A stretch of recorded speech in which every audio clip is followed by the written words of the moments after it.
Hello everyone, welcome to my channel. आज हम पढ़ने जा रहे हैं रेडक्लिफ ब्राउन को। Radcliffe Brown. इनका जन्म देखिए तो इनका जन्म हुआ था इंग्लैंड में, यानी यूरोप के एक देश इंग्लैंड के वर्गिम में इनका जन्म हुआ था। वर्मिंघम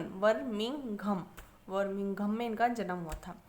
17 जनवरी 1881 को इनका जन्म हुआ था और इनका इंतकाल दक्षिण अफ्रीका में ग्राहम टाउन में 24 अक्टूबर 1955 को तक ये अपने जीवन काल व्यतीत किया। इनका British school of social anthropology में प्रमुख नाम है इनका। इन्होंने अपना कार्य संरचना और प्रकार्य पे किया था। ये एक संरचना प्रकार्यवाद माने जाते हैं कि संरचना और प्रकार्य के ऊपर उन्होंने अपने विचार दिए। इनके लेखन में उन्होंने आदिम समाज का अध्ययन किया था कि जनजातियों के अध्ययन करने के लिए प्रमुखता जाने जाता है और एक मानव शास्त्री भी कहलाए। आगे हम देखें, इनको अपनी शिक्षा के प्राप्त करने के बाद 1906 में इनको स्कॉलरशिप के थ्रू इनको बाहर रिसर्च करने जाना था किसी ट्राइबल में, लेकिन 1908 में इनको अंडमान द्वीप में क्षेत्रीय कार्य के लिए दिया गया। अंडमान द्वीप जो भारत के इंडिया के एशिया महाद्वीप के दक्षिण एशिया में एरिया में पड़ता है, ये अंडमान निकोबार द्वीप। अंडमान द्वीप में क्षेत्रीय कार्य किया।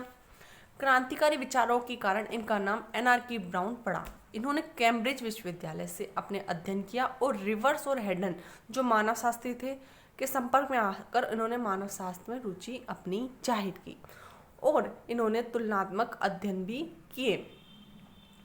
रेडक्लिफ ब्राउन ने जनजातियों पर अध्ययन किया तो इन्होंने देखा कि जनजातियों में टोटम नाम की एक टोटम से वो एक संबंधित थे कि जनजाति का सुपीरियर नाम क्या था, टोटम। दो प्रकार की जनजाति एक ही में पाई जाती थी तो लेकिन उनका टोटम अलग अलग था, जैसे कि एक ईगल और एक का क्रो, यानी एक का कौवा और एक का ईगल। अब दोनों की अलग अलग चीज़ें होती थी।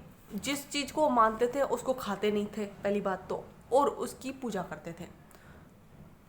उनमें विवाह संबंध स्थापित आराम से हो सकता था। इस प्रकार के नियम थे। प्रकार्यवादी और नातेदारी व्यवस्था पर इन्होंने अपने विचार दिए। किस प्रकार की नातेदारी प्रारंभ पाई जाती थी, लेकिन अब तो फिर भी चेंज आ गया। इनकी बुकों को देखें तो इन्होंने सोशल ऑर्गेनाइजेशन ऑफ ऑस्ट्रेलिया की ट्राइबों पर अध्ययन किया जो 1931 में किया। अंडमान आइसलैंडर 1908 में गए। The development of social anthropology 1936 में। African system of kingship and marriage, Africa system में किंगशिप ऑफ मैरिज को इन्होंने डिफाइन किया। Structure function of primitive society 1952। A natural science of society, इन्होंने समाज का प्राकृतिक समाज बनाने का अपने दृष्टिकोण व्यक्त किया कि समाज को प्राकृतिक रूप से देखा जाए, एक नेचुरल साइंस होनी चाहिए समाज की। इसको बनाने में अपना योगदान दिया। 1957 में आई थी। इन्होंने संरचना प्रकार्य पर अपने योगदान दिया। जैसे देखा जाए तो इन्होंने बताया था संरचना प्रकार्यवाद की बात की। इन्होंने दुर्खिम से ज़्यादा प्रभावित थे। ब्राउन ने अपना प्रकार्यवाद दुर्खिम से प्रभावित होकर दिया। दुर्खिम ने सबसे पहले प्रकार्यवाद की बात की थी, लेकिन हर्बर्ट स्पेंसर ने सबसे पहले अपनी फर्स्ट प्रिंसिपल में प्रकार्यवाद की बात की, लेकिन दुर्खिम के विचारों से ज़्यादा प्रभावित थे। उन्होंने 1893 में दुर्खिम से प्रतिपादित किया। इनका प्रकार्य एकता कहा जाता है, यानी संरचना प्रकार्य एक ही है लेकिन ये अलग अलग है, पर एक ही सिक्के के दो पहलू है। संरचना के साथ साथ प्रकार्य जुड़ा होता है। जैसे कि हमारी ह्यूमन बॉडी का संरचना किस प्रकार बनी हुई है, दो हाथ है, दो पैर है, एक मुंह है, इस प्रकार संरचना बनी हुई है। वहीं इसके कार्य अलग अलग है। दिमाग सोचने की क्षमता करता है, हाथ कार्य करने की, पैर चलने का कार्य करता है। इस प्रकार उन्होंने संरचना को ह्यूमन बॉडी के अनुसार समझ सकते हैं। दुर्खिम का प्रकार्यवादी सामाजिक आवश्यक दशाओं की बात करता था। दुर्खिम का प्रकार्यवादी समाज की आवश्यक दशाओं की बात करता था, लेकिन ब्राउन का प्रकार्यवादी कहता है कि जीवित रहने के लिए, अस्तित्व के लिए आवश्यक दशाओं की बात करता है। जीवित रहने के लिए जो हमारी अस्तित्व की आवश्यक दशाएं उनकी बात करता है। इनका मानना था कि इन्होंने बताया कि हर व्यक्ति, हर समाज की सामाजिक व्यवस्थाएं अलग अलग होती है, उसको जीवित रहने के लिए अलग अलग चीज़ों की आवश्यकता होती है। इस आधार पर देखा इन्होंने संरचना के बारे में बताया कि संरचना क्या है। संरचना का अंग क्या है, मनुष्य व्यक्ति संरचना का अंग है। मूर्त है, संरचना मूर्त है। नाडेल और ब्राउन ने माना कि संरचना मूर्त है, लेकिन लेवी स्ट्रॉस का कहीं ना कहीं इनसे विभेद मिलता है कि संरचना अमूर्त है। नियमित संबंधों के अंतर्गत एक व्यवस्थित क्रम बनता है जो प्रत्येक सामाजिक संरचना भिन्न है, स्थायी विशिष्ट सांस्कृतिक विशेषताओं से प्रभावित है। संरचना का अंग क्या है? मनुष्य, व्यक्ति। और नियमित संबंधों में व्यवस्थित क्रम बनता है, नियमित संबंधों में लगे हुए व्यक्ति की क्रम बनता। कैसे बताया कि नियमित संबंधों में लगे हुए व्यक्तियों की क्रम बनता को संरचना कहेंगे। प्रत्येक सामाजिक संरचना अलग अलग है क्योंकि वो स्थानीय सांस्कृतिक विशेषताओं से प्रभावित है। हर किसी की सांस्कृतिक विशेषताएं अलग होती हैं, तो इस प्रकार संरचना बनती है। जैसे कि हम गांव के माहौल को देखें तो वहाँ की सामाजिक संरचना किस प्रकार है, तो वहाँ पे लोगों की दिनचर्या, कार्य करने के तरीके, जैसे कि वो लोग सुबह 4 बजे उठ जाते हैं और ना जल्दी सो जाते हैं। लेकिन आप यहीं शहर की संरचना देखें तो उनकी दिनचर्या 9 बजे से स्टार्ट होती है और रात को 12-1 बजे तक उनकी दिनचर्या चलती रहती है। इस प्रकार की संरचना में बहुत ज़्यादा डिफरेंस देखने को मिलता है। आगे इन्होंने प्रकार्य को डिफाइन किया। प्रकार्य क्या है? अस्तित्व, जीवित रहने के लिए अस्तित्व की आवश्यक दशाएं प्रकार्य, जिसमें आंशिक इकाई द्वारा पूर्ण इकाई को दिया जाने वाला योगदान ही समाज के लिए प्रकार्य है, जो समाज के अंगों को द्वारा की जाती है। एक आंशिक इकाई के द्वारा संपूर्ण इकाई को दिए जाने वाला योगदान प्रकार्य है, समाज के अंगों द्वारा परिभाषित है, यानी सावयव की तरह देखा है। जैसे शरीर होता है एक अंग, समाज आंशिक इकाई, यानी हमारा एक हाथ पूरे संपूर्ण शरीर को किस प्रकार योगदान दे रहा है, वो उसका लिए प्रकार्य है, वो उसके लिए कार्य कर रहा है, यह उसका प्रकार्य होता है। इन्होंने प्रकार्य एकता की बात की। ब्राउन प्रकार्यवाद को व्यवस्था निर्माण और व्यवस्था पोषण कार्यकलाप के रूप में प्रकार्य के रूप में परिभाषित करते हैं, जिसका सामान्य अर्थ है सामान्य जीवन की आधारभूत व्यवस्थाओं को समाविष्ट है। सामान्य जीवन की आधारभूत व्यवस्था होती है उसको समाविष्ट है। ब्राउन संरचना और प्रकार्य को एक ही सिक्के के दो पहलू बताते हैं। जीव विज्ञान के आधार पर 2 शब्दावलियों का प्रयोग किया गया, एक सामाजिक स्वरूप शास्त्र, एक शरीर शास्त्र। सामाजिक स्वरूप शास्त्र क्या है? संरचना, यानी जो स्वरूप है, जो ढांचा है, उसके बारे में बताया। इन्होंने सोशल मॉर्फोलॉजी की बात की, जो समाज के तुलनात्मक स्वरूप और वर्गीकरण अनेक प्रकार इत्यादि से हम कर सकते हैं कि उनको तुलना कर सकते हैं। और शरीर शास्त्र सामाजिक प्रकार्य सोशल मॉर्फोलॉजी की बात की, जो चेंजेबल है, चेंजेबल बताइए सामान्य विषय जैसे नैतिक, कानून, शिष्टाचार, धर्म, सरकार इत्यादि आदि शरीर शास्त्र यानी सामाजिक प्रकार्य करते हैं समाज के लिए। एक समाज का ढांचा होता है, दूसरा समाज का प्रकार्य होता है, सोशल मॉर्फोलॉजी और सोशल फिजियोलॉजी। ये सामाजिक विषय उस जटिल यांत्रिकी का संरचना का अंग है जिसके द्वारा सामाजिक संरचना का अस्तित्व बना रहता है। एक समुदाय का सामाजिक जीवन संरचना का प्रकार्य है। हालांकि मर्टन ने इनकी आलोचना की। इन्होंने सामाजिक एकता की बात की, समाज में एकता पाई जाती है जिस आधार पर समाज की सभी इकाइयां मिलकर कार्य करती हैं। लेकिन मर्टन ने बताया कि सभी इकाइयां कार्य करती है, ये गलत है। कुछ इकाइयां अकार्य भी करती हैं और कुछ सार्वभौमिक प्रकार्य गलत है। विभिन्न समाजों में इकाइयां अलग अलग कार्य करती हैं। प्रकार्यवादियों के अनुसार एक इकाई एक प्रकार्य करती है, जबकि संभव है कि एक इकाई कई प्रकार्य भी कर सकती है, एक इकाई कई कार्य भी कर सकती है। जैसे कि एक रिचुअल का कई सारे चीज़ों में फॉर्म निकल सकता है। जैसे कि हम दिवाली की सफाई करते हैं तो हम क्या मानते हैं कि लक्ष्मी जी आती है, इसलिए हम घर को साफ करते हैं, लक्ष्मी जी का आगमन होगा। एक हमारा रिचुअल है कि हम सफाई करेंगे तो लक्ष्मी जी आएगी। लेकिन दूसरी पॉइंट से देखें तो बरसात के बाद जो गंदगी रह जाती है, कहीं ना कहीं हद तक उनको सफाई करने के लिए हमको एक मोटिव मिल जाता है कि हमको सफाई करनी है। सफाई होने से दिवाली में जो गंदगी, मच्छर पनपे हैं, उनकी भी सफाई हो जाएगी। इस प्रकार साल में एक बार सफाई हो जाती है और हमारी चीज़ों को भी हमको पता चल जाता है कौन सी चीज़ है नहीं है। इस प्रकार देख सकते हैं कि हम एक चीज़, एक प्रकार ही नहीं होता, कहीं और भी प्रकार हो सकते हैं एक चीज़ का, एक इकाई का।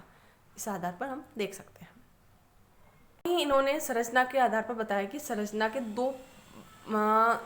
दो बताए। इन्होंने संरचना के प्रकार्य में 2 भाग बताए कि संरचना के प्रकार में यूनोमिया, डिस्नोमिया की बात की। जो यूनोमिया यानी जो प्रकार्य संरचना को बनाए रखने के लिए अपना योगदान देते हैं, प्रकार्य संरचना को बनाए रखने के लिए अपना योगदान देते हैं,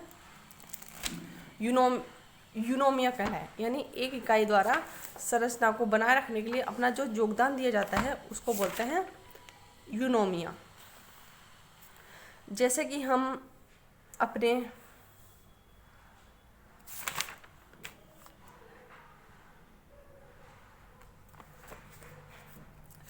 यूनोमिया, डिस्नोमिया की परिभाषा किसने दी थी? ब्राउन ने। इनका मानना था कि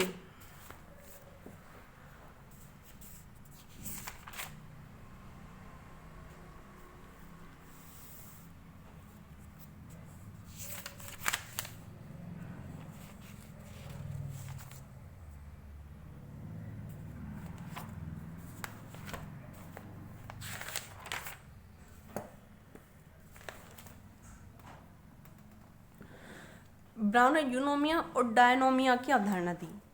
यूनोमिया डायनोमिया का तात्पर्य है कि एक इकाई द्वारा जब समाज की संरचना को बनाए रखने के लिए योगदान दिया जाता है, यानी समाज को आगे बढ़ाने के लिए जो योगदान दिया जाता है उसको बोलते हैं यूनोमिया। वही डिस्नोमिया, यानी डिस्नोमिया का तात्पर्य है कि समाज की संरचना को जो विघटन करने का कार्य करती हैं वो इकाइयाँ, उनको बोलते हैं डिस्नोमिया। रोगाग्रस्त बनाती हैं कार्य, अपराध हो गया, विचलन हो गया, इस प्रकार के कार्य समाज को विघटन कार्य बनाए रखने के लिए अपना योगदान देता है। संरचना के प्रकार को वास्तविक संरचना और सामान्य संरचना बांट सकते हैं।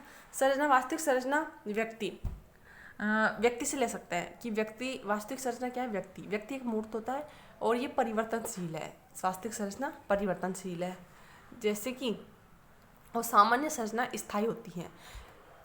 ब्राउन ने कई जगह लिखा है कि हम संरचना में परिवर्तन कर सकते हैं लेकिन सामान्य संरचना में परिवर्तन नहीं कर सकते। संरचना में तो परिवर्तन हो सकता है लेकिन सामान्य संरचना वैसी की वैसी बनी रहती है। इस प्रकार इन्होंने संरचना के दो भाग बताए। सामान्य संरचना, वास्तविक संरचना का अंग व्यक्ति है जो परिवर्तनशील है, और सामान्य संरचना में नियम, कानून, प्रतिमान आ जाते हैं जो स्थायी संरचना है। इस प्रकार इन्होंने नातेदारी व्यवस्था पर दिया। ब्राउन ने अफ्रीका की थांगू और बाटी जनजाति पर अध्ययन किया और नातेदारी के विविध व्यवस्था के रूप में देखते हैं, जिसे सामाजिक मान्यता व्यवस्था प्राप्त होती है। इसमें 3 प्रकार की एकता पाई जाती है: सहोदर एकता, वंश एकता, पीढ़ीगत एकता, जिसे सामाजिक मान्यता व्यवस्था प्राप्त होती है।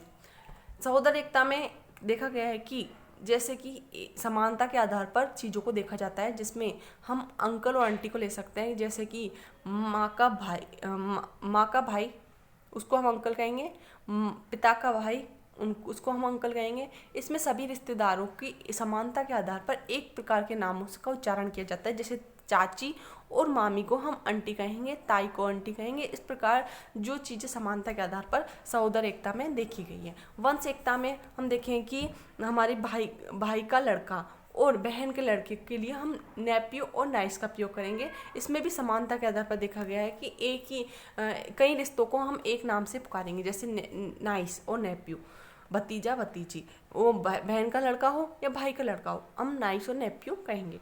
और पीढ़ीगत एकता हम देखें तो ये मुख्यतः कोलकाता में देख सकते हैं। जैसे कि दादा को हम दादा, मुखिया को हम दादा कहेंगे, कि कहीं जनजातियों में मुखिया को दादा कहेंगे। ताऊ का पिता के बड़े भाई को दादा कह सकते हैं, अपने खुद के बड़े भाई को दादा कह सकते हैं। इस प्रकार पीढ़ियों के एकता में भी सम्मानजनक शब्दों के लिए प्रयोग किया जाता है। इन्हें नातेदारी सामान्य मान्यता प्राप्त होती है। नातेदारी के 2 प्रकार बताए: विवाह के आधार पर, रक्त के आधार पर। अफिनियल सिस्टम और कॉन्सेग्युएंट किंगशिप। अफिनियल सिस्टम में विवाह के आधार पर जब 2 व्यक्ति, पति और पत्नी, आपस में विवाह करते हैं, मतलब विवाह के आधार पर संबंध बनते हैं। जब एक स्त्री पुरुष के बीच में दूसरी संबंध बनता है तो विवाह के आधार पर संबंध बनते हैं। तो इसमें और कई प्रकार के संबंध रक्त के आधार पर होता है, जैसे कि पिता पुत्र, माता पुत्र, भाई बहन, इस प्रकार के अन्य संबंध रक्त के आधार पर जुड़े होते हैं। नातेदारी व्यवस्था में 2 रिश्तेदारों के बीच में संबंध था। कुछ व्यवहार कुछ निश्चित सामाजिक नियम और रीतियों से होता था। इसी को नातेदारी रीतियाँ कहते हैं। इन्होंने नातेदारी रीतियों पर भी अपनी चर्चा की है। रीतियाँ में परिहास और परिहार। परिहास का अवॉइडेंस। परिहास क्या है?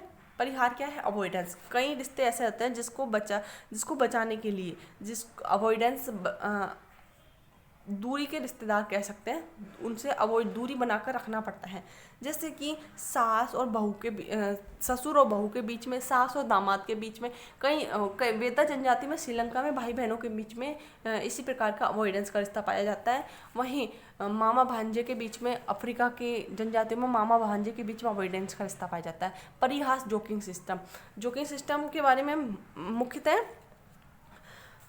इन्होंने परिहार को 2 व्यक्तियों के बीच में संबंध, जिसमें निश्चित संबंध होते हैं, कुछ इस बात को निर्देशित करते हैं कि एक दूसरे से दूरी बनाए रखते हैं, पारस्परिक रूप से एक दूसरे से प्रत्यक्ष सक्रिय भाग नहीं लेते, ईर्ष्या द्वेष से बचने के लिए जरूरी है, ऐसा मानना है ब्राउन का। वहीं परिहास इसके विपरीत है, मधुर संबंध बनाए रखते हैं, संबंध सूत्र में बांधता है। ब्राउन ने परिहास संबंधों को प्रतीकात्मक अर्थ होता है, यानी कि एक व्यक्ति दूसरे व्यक्ति से बात करता है और वो प्रत्युत्तर में ये चाहता है कि वो भी उसका जवाब मित्रतापूर्ण दे। इस प्रकार के संबंध को परिहास संबंध कहते हैं। जीजा साली का रिश्ता, बुआ भतीजी, इस प्रकार फूफा और भतीजी, इस प्रकार के रिश्ते कहीं पाए जाते हैं। सामाजिक एकीकरण की बात की कि सामाजिक एकीकरण को बनाए रखने के लिए 3 प्रकार बताए: सहोदर व्यवस्था, सगोत्रता व्यवस्था, वंशावली, धार्मिक अनुष्ठान। इन चीज़ों से समाज में एकीकरण बना रह सकता है। इस प्रकार ब्राउन ने अपने नातेदारी पर, विवाह के प्रकार, रीतियाँ और सामाजिक एकता आदि पर बात की, और इन्होंने रिचुअल पर भी बात की। कहीं ना कहीं देखें तो इन्होंने बताया कि सामाजिक जीवन की एक प्रक्रिया द्वारा संरचना को निरंतरता बनाए रखा जाता है, जिसमें मनुष्य अपनी गतिविधियों, बातचीत, संगठित समूहों के संयोजन होते हैं, जिससे वे एकजुट होते हैं और समुदाय के सामाजिक जीवन को यहाँ सामाजिक संरचना में कामकाज के रूप में परिभाषित करते हैं। जैसे कि कोई समारोह होता है, कि विवाह समारोह, अंतिम संस्कार समारोह, जिसमें व्यक्ति एकजुट होते हैं और सामाजिक कार्य करता है। इस प्रकार उनके बीच में गतिविधियाँ होती है और रिलेशन मजबूत होते हैं। इस प्रकार रेडक्लिफ ब्राउन ने बताया कि किस संरचना में ऑन जोकिंग रिलेशन में संरचनात्मक दावों को समर्थन देने के लिए उदाहरण प्रस्तुत किए। ब्राउन ने एकीकृत आवश्यकता को महत्व देते हुए संबंध, रिश्तेदारी, अनुष्ठान जैसी गतिविधियों को जोड़कर सांस्कृतिक पक्ष पर बल दिया। संरचनात्मक कार्यात्मक के क्षेत्र में विकसित करते हुए ब्राउन ने आदिम संस्कृतियों की सामाजिक संरचना को सामान्यीकरण के निर्धारण के रूप में देखा। सामाजिक संस्था को एक ऐसे समाज के रूप में वैश्विक सामाजिक व्यवस्था को बनाए रखने की कुंजी माना जो शरीर के अंगों के अनुरूप है। यानी समाज की जो संस्थाएं होती हैं, जैसे कि आर्थिक संस्था, धार्मिक संस्था, ये होती है कि समाज जो समाज की कुंजी, सामाजिक व्यवस्था की कुंजी माना इन्होंने, जो शरीर के अंगों के अनुरूप होती है, कि शरीर के अंग जो शरीर को बनाए रखने के लिए अपने योगदान देते हैं, उसी प्रकार सामाजिक संस्थाएं समाज को बनाए रखने के लिए अपना योगदान देती है। इस प्रकार ब्राउन ने कई चीज़ों पर अपने अध्ययन किए।